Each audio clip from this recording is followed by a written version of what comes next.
Hier soir, je suis retombée dans la lecture des journaux que j'écris pour mes enfants, pour garder tous ces souvenirs. Et en fait, je me suis aperçue à quel point, pendant notamment la grossesse et l'accouchement, j'avais pu être connectée avec mon bébé. J'ai lu des choses extraordinaires. Alors du coup, aujourd'hui, avec Marie-Hélène, on a envie de vous parler de ça. À la fois de la connexion qu'on peut avoir avec nos bébés et de tous ces souvenirs, comment les garder pour pas être victime de la défaillance de nos mémoires. Bonjour Marie-Hélène! Bonjour Caroline. Alors, j'ai trouvé ça super rigolo hier de remettre le nez dans ces livres. Et donc, on disait en off un petit peu qu'il y a des gens qui font ou qui font pas.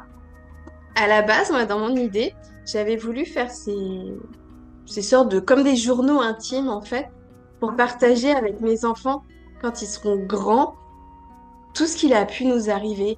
Et je me rends compte qu'il y a déjà plein de souvenirs, pourtant c'est pas très vieux, hein. Mon grand il a que 9 ans. Il y a déjà tellement de choses que j'ai oubliées et plein d'instants précieux en fait. Du coup j'ai relu des choses assez sympas. Est-ce que tu as envie de nous partager un petit peu toi des souvenirs, des moments de connexion avec ton bébé pendant les grossesses, des choses comme ça? Alors c'est vrai que moi c'est pas aussi précis que toi, mais ce qui pour moi y ressemble vraiment, c'est que j'ai toujours eu la foi en fait. J'ai jamais douté ni d'elle, ni de moi. Alors c'est vrai que je trouve que c'est important de d'avoir toujours en tête que ça peut ne pas forcément tout se passer comme on a envie.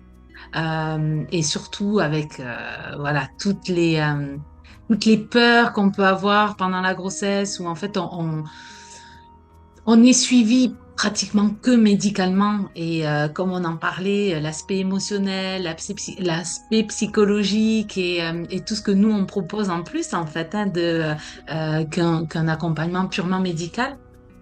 euh, Ça, c'est complètement occulté et donc en fait, on peut se retrouver justement qu'avec les peurs. Et moi, malgré toutes les peurs que l'on m'a faites, qu'on a pu me transmettre en fait ou projeter sur moi, ben, c'est comme si j'avais toujours gardé en tête que euh, j'avais toujours la foi. Je gardais toujours le fait que ça pouvait se passer autrement que ce que je me projetais. Mais voilà, j'ai toujours gardé ça et justement c'est rigolo parce que j'en parlais hier avec ma fille, je sais plus à quel propos, euh, je sais pas comment on en est arrivé à parler de ça. Je lui disais que nous, quand on nous a annoncé qu'on avait des jumelles, enfin qu'on avait des jumeaux en tout cas, qu'il y en avait deux en tout cas à la première échographie, tout de suite le médecin nous a dit que il fallait pas s'affoler parce que ça arrivait souvent qu'on en perdait un, en fait, qu'on pouvait perdre un des jumeaux. Je sais pas pourquoi on a parlé de ça. Et, euh, et elle me dit, mais c'est horrible de dire ça. Enfin, c'est une enfant bon, de 15 ans. Hein. Elle-même, elle se rend compte que c'est horrible de dire ça à des parents, en fait. Moi, moi, c'est vrai, je me suis pas trop arrêtée sur ça.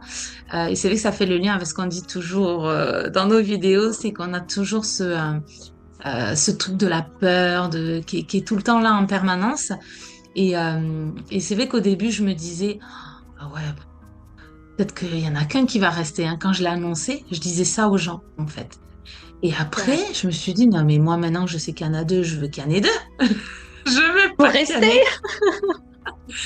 Ben oui. Et finalement, je me suis un peu laissée prendre au jeu sans... C'était plutôt l'annonce de la nouvelle, en fait, qui était de se dire, bon, ben, peut-être finalement, il y en aura que deux. Il y en aura qu'un, plutôt. Il y en aura pas forcément deux. C'était un peu pour me rassurer aussi Hmm. de l'ampleur de la situation. Mais très vite, après, je me suis dit, non, mais maintenant, non. Je sais qu'il y en a deux. Je veux que les deux restent, quoi. Je veux pas devoir en choisir un. Et en fait, ouais, je pense que c'est vraiment toute cette connexion, bon, et puis après, forcément, hein, grossesse gémellaire, grossesse pathologique, donc tout le long, on m'a fait peur, en fait. Et moi, j'ai jamais eu peur. Jamais. Hmm. J'ai... C'est bizarre, en fait, ça s'explique pas. Je pense que c'est quelque chose que l'on a. Donc, c'était pas comme toi, ce que tu vas nous raconter, peut-être, c'est peut-être différent, mais il y avait toujours cette foi qui était présente et qui me donnait envie de, voilà, d'avancer vers avec du positif, quoi, en tête. Hmm. Mais c'est en lien avec, effectivement. Moi, ce que j'avais en tête, c'est vraiment de partager avec les mamans quelque chose qu'on nous dit pas non plus forcément et sur lequel peut-être qu'on peut passer à côté de ce type de moment-là, justement, si on n'a pas la connaissance que c'est possible. En fait, moi, quand je te parle de connexion avec le bébé, c'est que vraiment, il m'est arrivé des trucs pendant mes 2 grossesses, mais juste incroyables, où vraiment, j'avais l'impression de leur parler, en fait, vraiment. Il y a, je vois, pour la grossesse de mon premier, donc qui a 9 ans aujourd'hui, un truc qui m'est resté. Alors, j'ai pas relu tous les cahiers, et donc j'ai pas relu le sien, j'ai relu celui, bah, le dernier qui est en cours, dans lequel j'écris de moins en moins parce que le temps défile très vite. Mais pour lui, je me souviens qu'il y a un moment, première grossesse, moi j'étais paniquée par l'accouchement en me disant, mon Dieu, mais de toute façon vous me ferez une césarienne, je peux pas accoucher. Et je me souviens d'une sieste que j'ai faite sur le canapé et j'ai rêvé. Mais ce rêve, c'était enfin, je me suis réveillée, c'était au-delà d'un rêve. Ce bébé, en fait, je l'avais rêvé comme s'il sortait de mon ventre et qu'il était déjà sur moi. Je le voyais déjà petit garçon, parce que pour les deux, on voulait pas savoir le sexe. Je le voyais déjà petit garçon dans mes bras. Et en fait, voilà, on passait un très bon moment, on se câlinait et tout ça. Et puis, je m'entends encore lui dire à un moment, bon bah là, c'est la fin du rêve, va falloir que tu re-rentres. Mais comment tu vas faire pour rentrer? Et ce petit bébé qui me dit, détends-toi, maman, et ça va passer. Et en fait, c'est exactement ce qu'il a fallu que je fasse à l'accouchement. La seule chose pour qu'il sorte, c'était me détendre. Et du coup, voilà, le premier message que j'ai vu, et j'ai trouvé ça d'une puissance, mais de me dire, mince, c'était déjà, voilà, sa façon à lui de me rassurer et de me donner les conseils de comment je peux faire pour que ça se passe bien. Et l'autre, c'est pour ma deuxième grossesse. Il y avait un lien avec ma fille. En fait, là, j'ai relu des choses dans le cahier. Je me suis dit, ah, mais c'était à ce point-là. Je me souviens de 2 choses. Et la troisième, je l'avais oubliée. Euh, Ma puce, en fait, elle est restée en siège très très longtemps. Sauf que comme moi, j'espérais accoucher sans péridurale, quand je suis allée voir la maternité en fin de grossesse, on me dit, ah, mais en fait, elle se présente en siège. Donc chez nous, le protocole, c'est péridurale obligatoire. Là, j'ai commencé à fondre en larmes, sachant que juste avant, il m'avait dit, on programme une césarienne 15 jours avant le terme. Et du coup, c'est en négociant, ils m'ont dit, bah, de toute façon, oui, vous pouvez accoucher par voie basse, mais ce sera avec la péridurale parce que si jamais ça va pas, qu'on vous emmène au bloc, bah, au moins tout est déjà prêt. Et en fait, j'étais en panique et ils ont voulu me faire la manœuvre où on retourne le bébé depuis le ventre, donc faut appuyer sur le ventre. C'est pas anodin, ça a des risques et quelque part j'avais pas envie parce que je me disais mais c'est encore contrarier le rythme de bébé. Peut-être que bah, pour l'instant elle est bien, et puis peut-être qu'elle a choisi de naître par le siège et machin. Et en fait je lui ai parlé à mon bébé. Je lui ai dit non mais écoute, voilà j'ai refusé un premier rendez-vous. Demain je vais quand même à la maternité parce que moi j'ai besoin de que tout soit bien pour pouvoir donner naissance sans la péridurale. Je veux pas de produits chimiques pour ta naissance et la seule façon d'y accéder, c'est que tu sois dans le bon sens. Donc je suis désolée, je fais tout ce que je peux. Toi, il faudrait que tu te retournes. Alors, j'ai fait de l'acupuncture, j'ai fait des positions bizarres et je lui ai parlé. Mm. Et au moment où ils vont pour faire la manœuvre, donc ils passent l'échographie pour regarder, voir comment il est positionné et tout. Elle me dit, bah c'est bon madame, hein, vous pouvez rentrer chez vous, elle est dans le bon sens.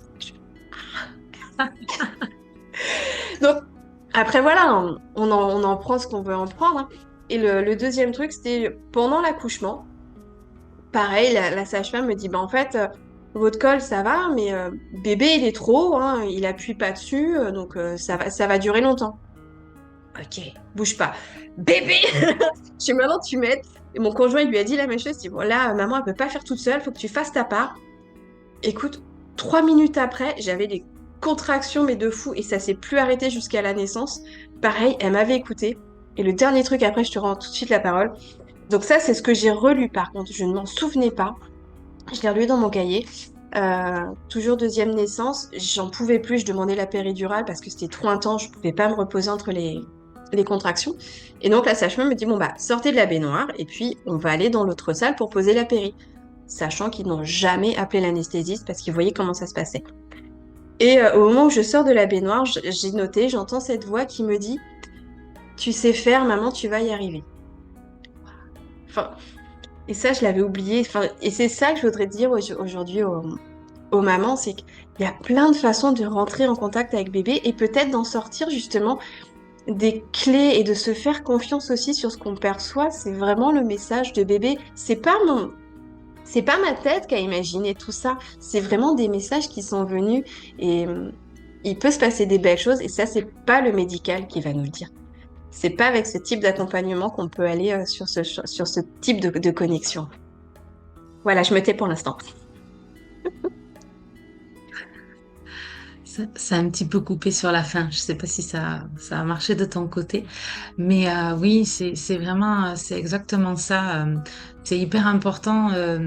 Ce qu'on disait un peu en off en préparant ça, la vidéo, c'est que ben voilà, comme tu disais aussi, notre mémoire peut nous faire défaut et plus on avance et plus on peut oublier ce genre de détails. Et c'est vrai que de pouvoir le faire, enfin le marquer comme toi tu as pu le faire, moi c'est vraiment quelque chose que j'ai pas du tout fait, mais il y a pas mal, il y a beaucoup de mamans qui écrivent leurs ressentis et ce qu'elles vivent et c'est un beau cadeau à faire, comme tu disais aussi en off, à ses enfants, de pouvoir leur retransmettre en, vraiment en étant le plus proche en fait de ce qu'on vivait parce qu'après avec le temps ben, on peut vraiment oublier tout ça. Il y a plein de choses qui viennent par-dessus et ça peut être déformé. Donc c'est vrai que d'écrire au fur et à mesure c'est vraiment un bel exercice et puis ça permet de déposer ce qui est là, d'accueillir aussi. Enfin c'est vraiment tout bénef quoi. Quand on aime ça, moi c'est vrai que j'ai jamais trop fait ça parce que c'est pas mon truc, même si je me rends compte qu'aujourd'hui j'aime écrire et partager au sujet de la naissance, mais j'ai pas ressenti ce besoin d'écrire tout ce que je pouvais vivre, mais c'est vraiment un beau cadeau ouais, à faire à ses enfants. Et puis comme tu disais, on est tellement enfin, tellement subtil en fait ce qu'on peut ressentir, les messages qui peuvent arriver à nous. Mm. Comme tu le disais, c'est que ça demande aussi de prendre le temps, d'être à l'écoute de soi et c'est pas du tout ce qu'on favorise dans nos sociétés aujourd'hui. On doit d'abord écouter l'autre et puis voilà. Et c'est là où on éteint en fait toutes ces petites voix qui nous guident et qui sont là pour nous apporter le meilleur en fait pour nous. Là, c'était le bébé, mais ça peut être la même chose avec soi. Enfin, c'est pour tout dans la vie, en fait, qu'on peut transposer ça. Et souvent, on est dans notre tête où justement, on est très cartésien, on est dans justement la réflexion, l'intellectualisation et pas dans les ressentis. Et ça nous joue des tours aussi dans notre rôle de parents, de maman, mais de parents aussi, où on va se laisser peut-être guider et influencer par les autres. Et puis après, on va se dire, oh là là, j'aurais dû m'écouter moi, en fait. En fait, je Je le savais. savais, mais ça, on le sait qu'après, je savais. Ouais, c'est ça. Je savais que c'était pas une bonne idée, mais j'ai préféré écouter les autres parce que c'est ce qu'on nous apprend à faire. Les autres savent mieux que nous à notre Mm. place. Mm. Et en plus, avec le recul, donc avec tout ce que je lis, c'est hyper rassurant justement. Tu évoquais tout à l'heure le fait qu'on est dans nos peurs et tout ça, mais si justement, euh, pour pas se laisser envahir par nos peurs, c'est de revenir à soi, de revenir au corps et tous ces petits messages, voilà, subtils que j'ai pu entendre, mais c'est hyper rassurant. Et moi, c'est en ça, en fait, que je voudrais accompagner les mamans, leur permettre de revenir à ces petites sensations. Tu vois, c'est ce que je véhicule avec la sophrologie, c'est faire comprendre aussi aux gens que on a un mode de fonctionnement où on a la tête d'un côté et le corps de l'autre. Tu le vois dans nos médecines, hein. T'as mal quelque part, tu vas voir le spécialiste du cœur, de l'estomac, du machin. Et puis, si t'as des problèmes, tu vas voir un psychologue. Mais à aucun moment, on fait le lien entre les deux. et on est vraiment coupé de notre corps, on n'arrive plus à l'écouter. Donc en sophro, c'est ça, quand on fait des exercices, si je demande de lever le bras, c'est pas pour faire de la musculation, c'est juste de ah mais oui, si je lève le bras, ah ouais, là, ça chauffe un petit peu. Ah, puis là, il y a des petits picotis. C'est de revenir à toutes ces sensations. Et le corps, il nous parle. Et pour l'accouchement, on l'a déjà dit plein de fois. On parle de la douleur de l'accouchement, mais il envoie plein de messages. C'est, tiens, là, ça bloque. Mets-toi comme ça. Ah ouais, tiens, effectivement. Là, si je ressens une tension, et c'est de se remettre à cette écoute du corps qui est primordiale, en fait. Et je trouve qu'une fois qu'on arrive à accéder à ça, les peurs, elles sont obligées, alors pas de disparaître, c'est peut-être un peu gros, mais en tout cas, elles diminuent grandement. On réapprend à se Mm. faire confiance, à écouter son corps, en fait. Et ça, je trouve que c'est beau pour les mots. Mm. Ouais, c'est exactement ça. On n'est plus dans la focalisation justement sur les peurs de ce qui peut se passer et puis être avec le mental là qui tourne à fond. Mais on est vraiment, oui, en lien avec notre corps, nos sensations et la, hum, le rapport au temps n'est pas du tout le même non plus. On est dans le moment présent, c'est tout ce qu'on a besoin pour la naissance, mais c'est vrai que quand on met en place ça pendant la grossesse, ben c'est une habitude, en fait, une bonne habitude que l'on peut reproduire, on va dire, facilement au moment de la naissance aussi. C'est sûr, c'est sûr.